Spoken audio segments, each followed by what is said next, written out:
Bonjour et bienvenue sur le plateau de topcom.fr, le portail de la communication par ceux qui la font. Aujourd'hui, nous allons parler du Conseil UNICEF des jeunes, un conseil de 30 filles et garçons âgés de 12 à 25 ans qui réfléchit depuis des mois sur la thématique de l'éducation à la vie affective et sexuelle. Bilan de cette concertation, une campagne sur le consentement intitulée #MonConsentement, lancée le 7 mars à la veille de la journée des droits des femmes. Pour en savoir plus, nous recevons Noémie Hervé. Vous êtes chargée de l'engagement à UNICEF France. Tout à fait. Merci d'avoir accepté notre invitation. Et Marine, 18 ans, en licence 1 et membre du Conseil des jeunes, c'est ça ? Merci aussi d'avoir accepté notre invitation. Alors, pour commencer, dans quel contexte est né ce Conseil des jeunes ? Alors, ce Conseil des jeunes, il est né il y a maintenant 1 an, parce que nous avons souhaité à UNICEF France associer davantage les jeunes à nos réflexions, à nos différents groupes de travail, parce qu'aussi nous avons de plus en plus de jeunes engagés parmi nos bénévoles. Aujourd'hui, ils représentent plus de la moitié des bénévoles. Donc nous voulions avoir une instance qui représente ces jeunes engagés, et aussi parce que nous souhaitions faire en sorte que les jeunes puissent proposer, impulser des projets et des temps forts au sein de l'UNICEF, et peut-être nous emmener sur des sujets sur lesquels nous n'étions pas présents, et là c'est le cas avec cette campagne. D'accord. Et de quel constat est née l'idée de cette campagne justement sur le consentement ? Donc on avait cette mission de déterminer un projet pour le conseil, et en fait c'est parti d'un petit groupe. Donc nous étions 4, et il s'agissait ici de trouver quelque chose sur la thématique de l'éducation particulièrement. Et en fait ça a été un peu compliqué à choisir, à trouver, parce qu'il y a beaucoup de choses qui peuvent être réfléchies.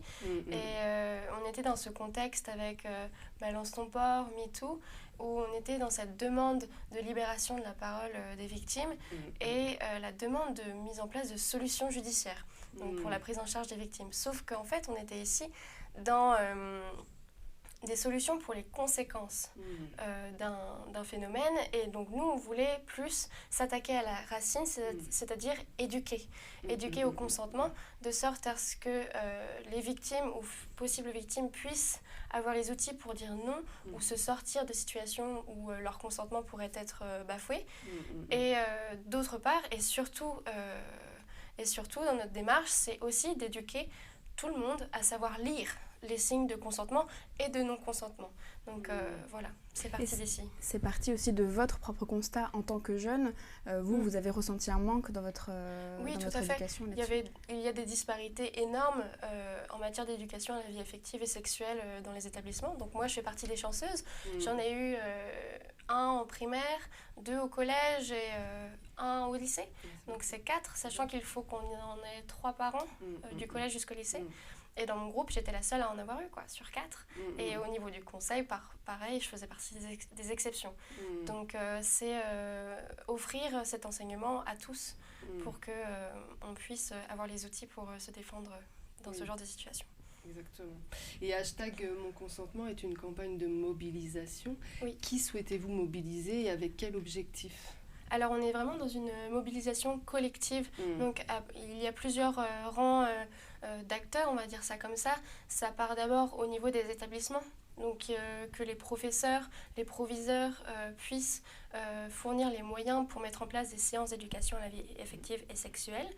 Donc ça part de cette mobilisation-là, mais c'est aussi sensibiliser et mobiliser les jeunes, puisqu'ils sont force de volonté en fait. Souvent dans les établissements qu'on a réussi à convaincre jusqu'alors, c'est parce qu'il y a une demande qui est formulée par les jeunes, et c'est les proviseurs, les professeurs, ils sont à l'écoute de leurs étudiants, de leurs élèves, et donc c'est les jeunes aussi qu'il faut mobiliser maintenant. Oui, tout à fait. Et quelle forme prend cette campagne et comment est-elle déployée ? Alors pour l'instant, on vient de passer la 2e étape. Donc la première, c'était que les membres du conseil aillent dans les établissements autour de chez eux, essayer de convaincre des proviseurs, des professeurs de se rallier au projet. Donc ça a été plutôt fructueux, puisqu'on a 7 établissements aujourd'hui qui se sont engagés à, d'ici l'année prochaine, mettre en place ces séances d'éducation à la vie affective et sexuelle. Et donc là maintenant on est dans la deuxième étape. Donc la campagne est devenue publique, elle est sur les réseaux sociaux et donc il s'agit aujourd'hui de mobiliser les bénévoles UNICEF, donc sur tout le territoire français, de sorte à ce que les JA, donc les jeunes ambassadeurs UNICEF, aillent eux-mêmes dans leurs établissements et essaient de convaincre leurs proviseurs et professeurs. Et au-delà du réseau UNICEF, mobiliser plus largement les autres jeunes aussi qui souhaitent s'emparer des outils qu'on a créés avec le planning familial notamment, qui est notre partenaire sur cette campagne, mobiliser les personnels éducatifs de manière générale, puisque c'est vraiment dans les établissements, comme tu l'expliquais très bien Marine, que se joue la mise en place de ces séances ou pas, puisqu'il y a déjà une loi qui existe depuis 2001, donc ça date, qui impose normalement la mise en place de séances d'éducation à la sexualité.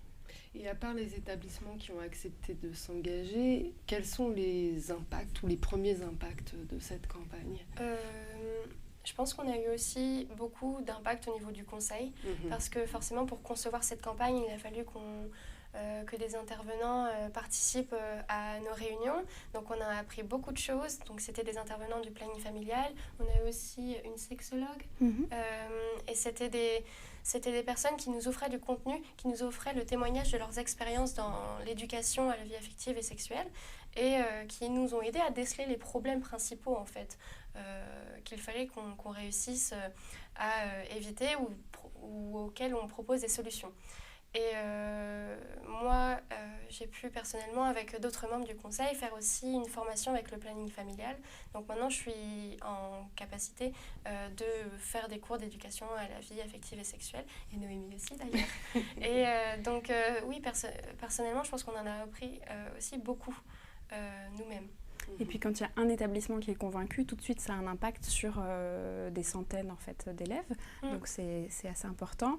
Et au-delà de ça, l'intérêt c'est aussi de réaffirmer que c'est un droit en fait d'être informé là-dessus, d'avoir une éducation de qualité sur ce sujet, qu'être informé c'est déjà aussi être un peu protégé contre les abus sexuels, contre les violences sexistes et sexuelles. Et le fait que UNICEF, grâce à vous, grâce aux jeunes, se mobilise sur ce sujet, c'est aussi un signal fort, je pense, pour dire que ça doit faire partie du parcours éducatif des enfants et des jeunes. Tout à fait. Merci beaucoup Noémie Hervé, merci Marine d'être venue nous parler de cette campagne très nécessaire et à bientôt sur le plateau de topcom.fr.